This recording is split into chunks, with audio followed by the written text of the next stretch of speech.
YouTube, man, I got a special guest, man, to the committee. One of my good friends, a brother that I'm really proud of. Um, the CEO of Bear Arms Academy, James Arrington. What's going on, man? Man, you already know, man. You know how it's good to see you again, on, man. You know how we do this, man. Absolutely. This was right here is mandatory. You know what I'm saying? For my channel and what this guy's done for my brain, and this also helping me and wifey get our license. But we're gonna cut that here. We're gonna talk about Bear Arms Academy, man. So first off, tell me what made you kind of get into the gun thing. Oh man. First off, again, man, I appreciate you welcoming me to your welcoming me to your platform. I am the CEO of the Bear Arms Academy, and we're a veteran-owned firearms training company, and we specialize in issuing carry concealed weapons permits for people. What made me want to get into it was mainly a number of things. I think the thing tied in on my sweater here with history, combined with safety, and just the welfare of of responsible Americans, man. Like that was honestly it. And just kind of like coming up in high school, I just like saw so many people as a young man in my early 20s and stuff had accidental fire discharges, accidentally killing people, and accidentally shooting themselves. So that. And I feel like your safety is also your responsibility. The police, that's like second line. They come on this too. Right? Yeah, you are responsible for your safety along with your family. So that's no one else's responsibility. That's your responsibility. Next question though, big bro. Yeah. Not to cut you off, but how long has Bear Arms been in? When did you make it official? Bear Arms Academy. We actually launched in September 14th of 2020. And that was when I got started, and we're about 6 months in now. So I'm proud of you. Yeah, man, I appreciate that. Definitely. We actually, our website should be up pretty soon. TheBearArmsAcademy.com. We're Check that out. Yeah, so we should be live and going here pretty soon too. James, as a black man, was it harder getting into that business? To speak on that. Sometimes as a minority. As a minority, yes and no. Yes, historically, but no, recently. Recently, we have 8 million new gun owners in the United States. I believe like 4 million new black gun owners. Half of them or something like that are black. Right. So thanks to the pandemic. Yeah, thanks to the pandemic and all of the different political stuff that was going on last year and stuff like that. So people are starting to understand, and so there's a market there. And that's what I wanted to basically cater to. I mean, I'm here to serve everybody, but I'm driven by the ancestors. That's who I talk to, and they got all my decisions. So it made it easy for me. But as of late, there are more of us into the 2A community. I'm about to hit you with one, man. Yeah. I'm about to hit you with one. Where do you see Bear Arms in 5 years? Oh boy, where I see Bear, I see it doing big things for it. I see Bear Arms doing big things in 5 years as well. I appreciate that. Bear Arms Academy in 5 years. I see us doing. I see us within this year, as a matter of fact, touring the country doing trainings. I see me being an ambassador for the Second Amendment community. I also see myself owning, having multiple different contracts that I oversee that are sort of revolve around the Second Amendment. I see it going in that direction, and I see me just going around speaking and doing all of those things and doing trainings and making sure that people are safe all across the country. So with a lot going on in the world right now, and just recently with the Colorado shooting. Speak on that, man, because my opinion is different. I want to speak on it, but this is your interview, so you speak on how you feel about that. Yeah, no problem, man. Honestly, I feel like, the only thing that's going to stop a bad guy with a gun is a good guy with a gun. Fortunately and unfortunately, I think the only thing that would suffice is to put more guns out there. I think that, here's the thing, studies show that mass shooters go after soft targets. Soft targets that they want to attack where they know they won't get any resistance. There was a case in Texas where there was somebody that became a mass shooter in a church, very similar to how they did in South Carolina. The difference was there were multiple people that had concealed firearms on them, and I believe the gentleman actually got the two people and killed two people, and then they took him out before he could get any more people. And I believe he had a rifle on him as well, so he was killed. Okay, so I think that they eliminated the threat. I think that's a good example of how gun-free zone should be. I don't know. I think we might be past the gun-free zone that we grew up in the 90s, where our schools had no guns and stuff like that. We might be past that point. Everywhere needs armed security, and that'll actually make people think twice, because mass shooters are actually cowards as well. Now, see, just with that point, you just taught me something new. So when you say the shooters target the prey, pretty much the weak, like the dude in South Carolina, that was the easiest lick, man. Yeah, it was. A church, man. It was. Churches, grocery stores, schools, right. Even daycares, places where they know that there aren't going to be firearms, okay?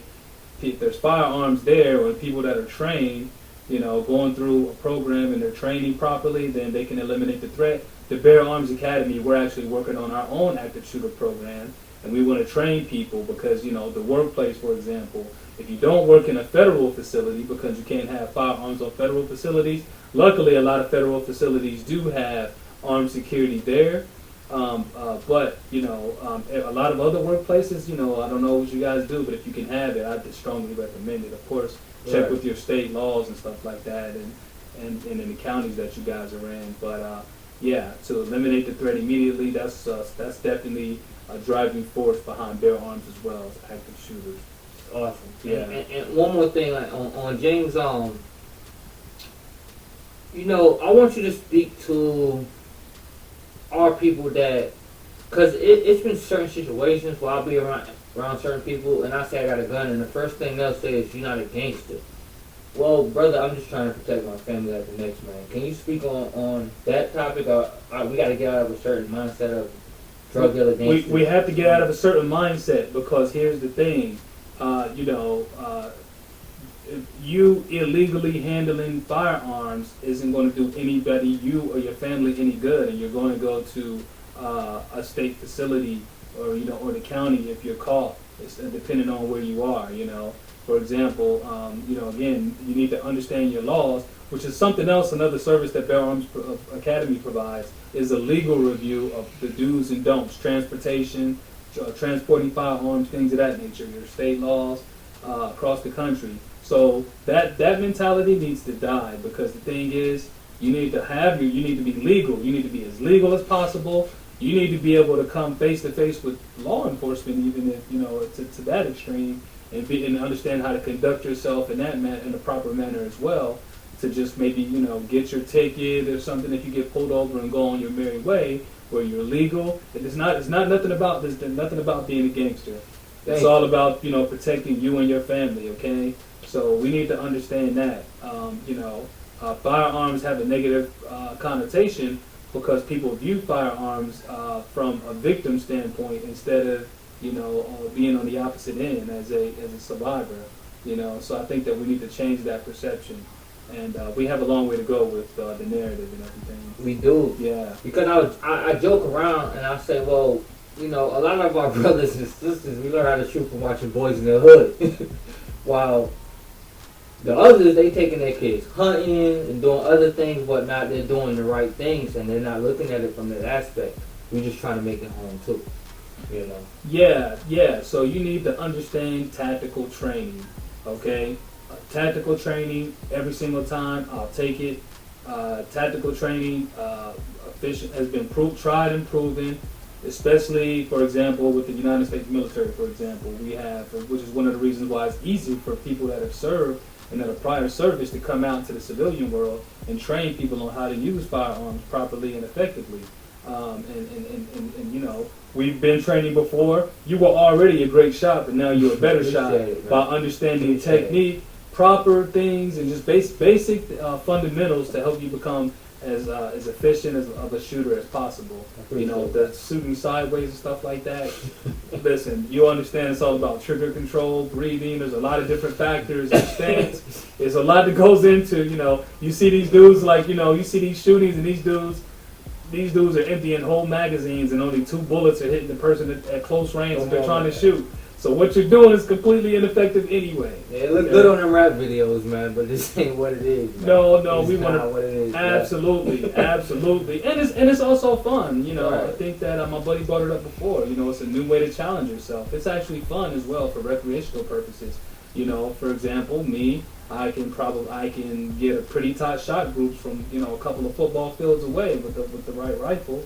You know, and it's all about training and technique, okay? It's not no tough guy shit.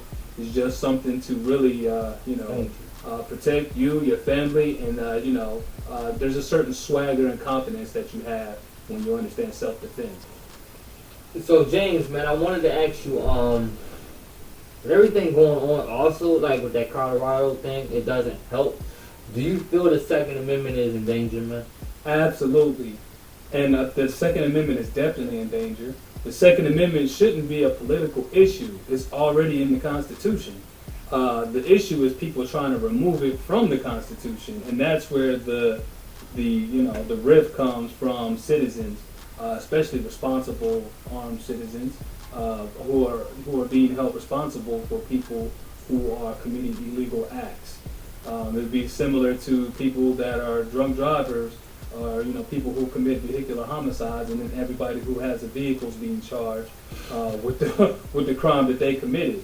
So, you know, I didn't even never look at it like that. Yeah, seriously, you know, the Second Amendment, you know, again, it is a right. Okay, so we have to understand our rights. You know, there's a reason why it's the Second Amendment, which came right behind the First Amendment, which is the freedom of speech.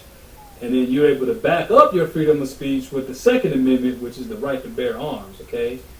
So yeah, I think that, you know, that's the very fabric of who we are as Americans. You know, I talk a little bit about being black Americans on top of that a little bit later. Speaking, man, I'm still going to it right now, as us coming to this country as we did, and all the things we had to go through as a people.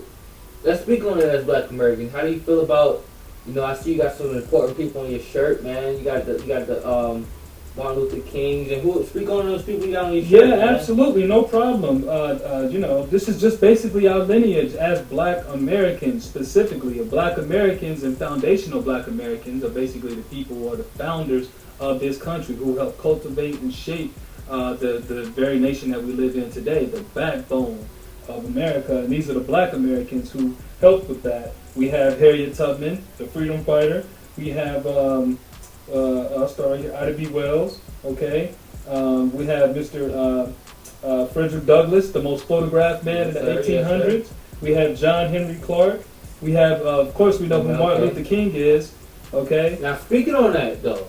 Oh, Dr. Frances Cress Welsing, too. I can't leave her out. Can't leave her out. Yeah. But speaking on all our brothers and sisters, man, as us, as black Americans, man, speak of the importance of us wanting to get right again.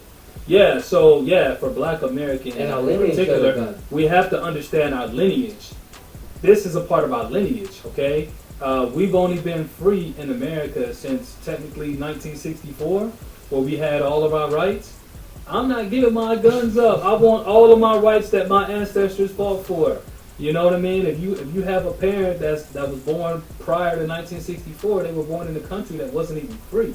So we have to understand, like, you know, we were able to get all of our rights, and you know, let's go ahead and keep them.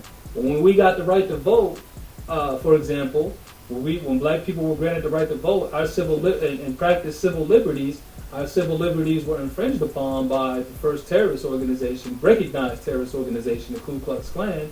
And when we got the right to vote, for example, it was black women who stood outside of voting polls and protected black men with Winchester 22s, who also... Oh, them 22s? The Winchester 22. The Winchester boys. Ida B. Wells said that the Winchester 22 and a 22. rifle should be held in high regard in every single black household, okay?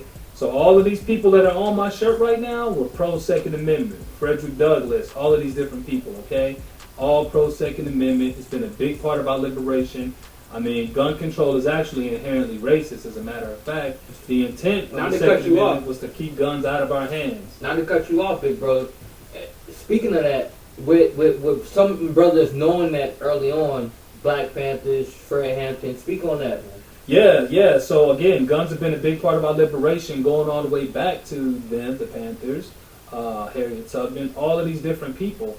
For example, you know, it's funny because conservatives actually hate California laws, and the Black Panthers are one of the biggest reasons for those laws.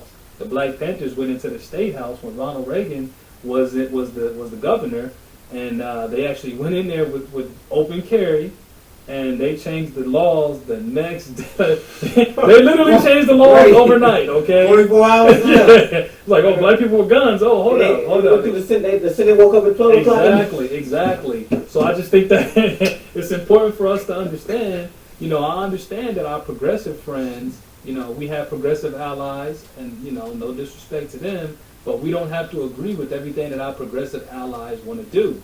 They want to keep progressing. Only, for example, with this whole AR-15 thing, 80% of firearms progressing and remove the AR-15, for example. The next thing that they're going to come after is the pistol. We're going to keep progressing. Right. We're not going to stop. We're going to keep progressing. And they're coming at the slingshot. So you gotta chill, man. You got to chill. You got to chill, understand that, man. you know, exactly, that people, because the thing is, firearm and gun control doesn't really affect the top percentage of people. It affects the lower percentage, to the bottom percentage of people, you know, and the minority groups, things of that nature, people that are in poverty, and that's who it's going to affect.